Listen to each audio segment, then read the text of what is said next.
Chad Belding, What's Foul up, Mr. Life. What's Waddell? going on, buddy? Good to see you, brother. man. Good to see What's you. been cooking? You been knocking down deer or ducks? Always ducks. Always Man, ducks. you own them ducks, man. I've always wanted to get into whitetail hunting. Right. I grew up out west, so I was more mule deer, Right. antelope, and you love to chase elk, so I've done a little bit of that, but don't know how I got so addicted to ducks, but it's just the way it went. That's a good thing, though, man. The people who love to duck hunt, it is a cult. If you go over that edge of like when you passionately fall in love with it, it's deep. Yeah, I think it's as deeper than whitetail when you get into it. That's what I was just gonna say. It's like, you know, where you're from in Georgia and Alabama and Mississippi, and then like that whole area, like the I-40 corridor where the Boot Hill, Southeast Missouri, and then you got Arkansas, which is kind of the Mallard capital and Stuttgart there, and then the Mississippi Delta. That whole area, the South and Southeast, it's like turkey hunting and duck hunting. It's like a cult, man. Yeah. You get people in the Carolinas and Georgia where there's not a bunch of duck activity. Yeah. Per se. They're traveling like crazy to get to Arkansas. Oh, I know. They're just traveling. That's the thing. I didn't grow up with a lot of ducks. Like we had some old woodies in a little old swamp, you know, a little old beaver pond or something. But you know, you could only kill 2 back then. That still might be the limit on woodies. I'm not sure. But that was it. I mean, it'd be barely cracking daylight and, you know, well, boom, boom, but never boom, boom with me. And I'd have to shoot a lot to kill 2 ducks. I never was a good shot. They come screaming by. But then that was it. So you're like, then if you had a good hole, you had all these ducks still coming in, you couldn't shoot them. It's a federal bird, so you didn't. And anyway, I think a lot of, so the ones that did get bit by maybe a woody hole, you'd end up, you know, learning about Arkansas or a little something in Kansas or something. Exactly, You know? Kansas is a hotbed for it. It is, man. Big time. What's some of your favorite things you did last year as far as the duck stuff, man, who you went with and some of your favorite hunts? I think one of the things that was the coolest for me was, you know, Canada had been closed off to guys like me. I didn't get the shot per se, you know, so I haven't been able to go back to Canada since 2019. The pandemic hits in 20 and then the border stuff. And then, man, I went every year from 2000 to 2019. And you know how it is when you travel from hunt camp to hunt camp, you start to like become family with these people, you know? So that's right. All these Canadian farmers and landowners and cafe owners and, you know, it was so sad not to be able to go up there. So we finally got to go back this October. And I got to go to Alberta and Saskatchewan. I was jumping back across the border, you know, chasing mallards and spec geese and Canada geese and just seeing the amount of birds, seeing like, that's where the migration really starts. You know, they come off the tundra and the breeding grounds, and then you've been to Canada plenty enough to know how much waterfowl is up there. So to be back with Grant Kuipers at Buck Paradise Outfitters and Barkley at Quick Load and hunt with my good buddy Dave Stanley up in Alberta, it was just so neat to be part of that again and to see the power of it and to know that, hey, man, it's nothing can really stop us. You know, we're back. We get to come back to Canada. And I'm not saying that it was impossible to go during the pandemic and when the border was closed, but it was something that I wasn't able to do. So it was really neat for myself and my crew to be back north of the border, you know, starting the migration and then obviously following them all south. Dang, that's cool. Yeah, I've only done that one time years ago. I think we went to Stonewall, Manitoba. And hunted with, man, it was an ex-hockey player. And dude, I remember that was the first time I'd ever seen wildlife or waterfowl like that. Like, and hunting ducks in fields. Like, they landed not on water, but they landed out in the fields. I ain't never seen nothing like that. Or they're in the pea fields up there. It's like, dry field hunting has become really popular over the last 10, 15 years, but it really does start in Canada because they come off that Saskatchewan River, off one of their big lakes or their roosts, and they target those dry fields. And now in the continental United States, you know, it's nothing to get on 10,000 bird feed and peanuts of Oklahoma, cornfields all up and down the Mississippi Flyway. You go to Montana now, which is really known for, you know, big deer and big elk and antelope. And you knock on a door up there, them farmers are like, what do you want to hunt? You know, like you want to hunt the ducks? And you get on the right cornfield feed in Montana, eastern Montana especially.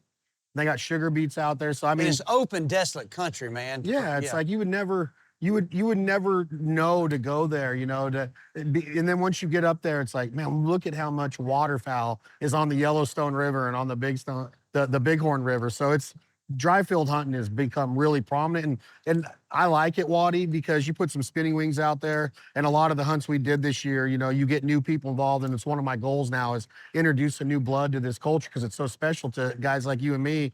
And the dry field hunting is a way to lure them in. It's because it's so powerful. The Right. ducks work different. They work in really, really big flocks. And they usually finish really good, especially if you got the right placement of like a mojo spinning wing decoy. And if you get a boy or a girl or a newbie to this to waterfowl hunting, and you put them in the right dry field situation, it could hook They're them for hooked. life. Yeah, they're hooked because it's so powerful. But you got to tell them it's almost like going whitetail hunting and killing a 180 your first year, right? Right. You can't depend This is on the that. best. Yeah, that's the best. Like that's the peak.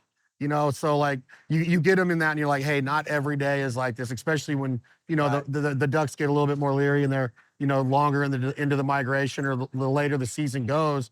So it's a fun education process to Yeah. be able to tell them that. So deeper in that flyway, they start in Canada.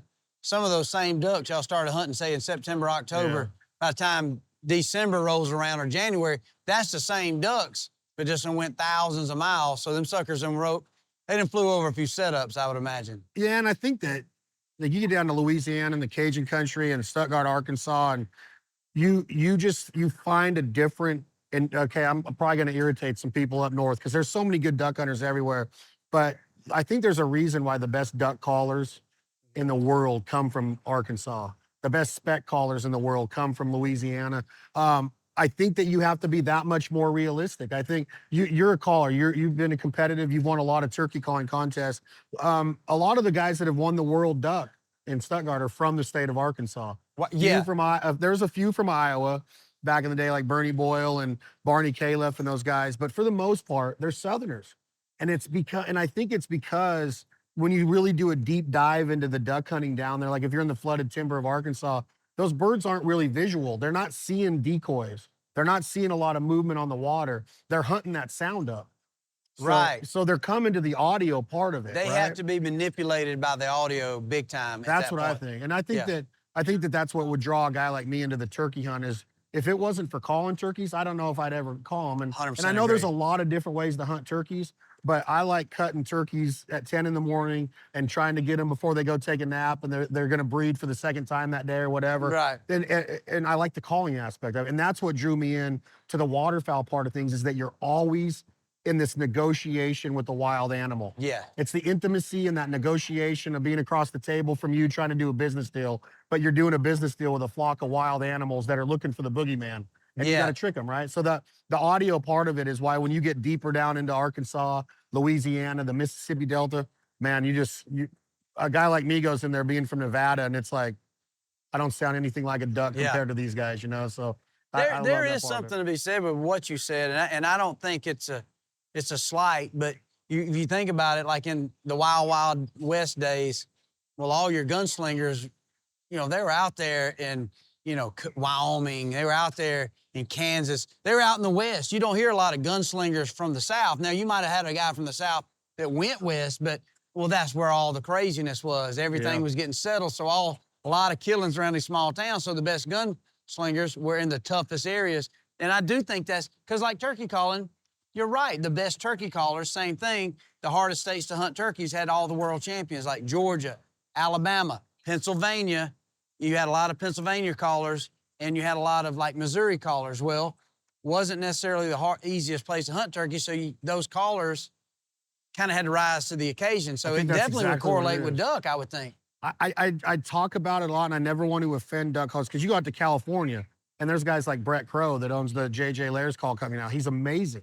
Right. I'm just talking like across the board, and the biggest concentrations of the best that I've ever seen are in Arkansas. And you get down to Louisiana, and they just know they hunt different. And it's because of where you went with that migration. By the time those ducks get to Louisiana, they've done seen it all. They get that Chaplain Basin, son. They can almost speak English. They're educated, right? Yeah. So you got to figure out ways to get them. And then there's so much that goes into it. And that's what I love about waterfowling is that puzzle is so complex to me. No hunting is easy. And it's all got its special, that special place in your heart. I love chasing mule deer with my dad before he passed. But now it's like I love putting that waterfowl puzzle together and trying to get it right every day. Mother Nature, barometric pressure, Yeah. the forecast, the weather, the moon phase. Like if you look at like the contrast between whitetail hunting and big game and ducks, a lot of it's dependent on weather, and the Very moon similar. phase and the barometric pressure dropping and being in front of a storm and how hard are they going to feed before the temperature falls out, So I like trying to figure all that out. You know what I Yeah. mean? And the later that I get into my hunting career, and what was so special about this last season was I think that we hunt for a different reason now. Like before it was like, let's pile them up. Let's get the biggest buck. Let's get the biggest pile of ducks. And now, Waddell, man, there's so much that you have to be so thankful for when you're out there. And I want to say this before I leave today is that's the reason why you're at where you're at. Oh, thank you, man. And what you've done for the community is that you never put yourself above that feeling. Whether it was a 130 or your biggest buck's probably a 187 or a 200, I don't know, but you always had that level of humility and that level of celebration and thankfulness and being blessed. And I think that's what brought people like me into the game, is like seeing you do it and you're like, man, that is the lifestyle I want to live right there. And as I mature into my hunting career, now I'm in my 40s and I'm like, man, I'm doing it for a different reason than I did when I started. You know what I mean? It is crazy. It's a neat maturity level. Right. As you mature into it. Right. It's pretty cool. Well, I appreciate that, man. Well, man, and I you're doing appreciate one you. heck of a job, Chad. You dude. do, man. And you talking about fun to always sit and chat with you, dude. I've always enjoyed being on your podcast and enjoy chatting Will with you you. come now, on dude. again? You dang right. You ain't got to twist my arm. I love it, man. I want to do that with you, and I'm gonna hold you to a turkey hunt. We got to do a turkey hunt. You've been man. requesting. We got to do it, man. We got to figure it out, man. Yeah, buddy. We got between March and May to figure out how to get that done. I would dude. love to. Knock one down. Heck yeah. Well, carry on, my friend. All right, Foul Waddy. life Appreciate right you, there. brother. Thank you, buddy.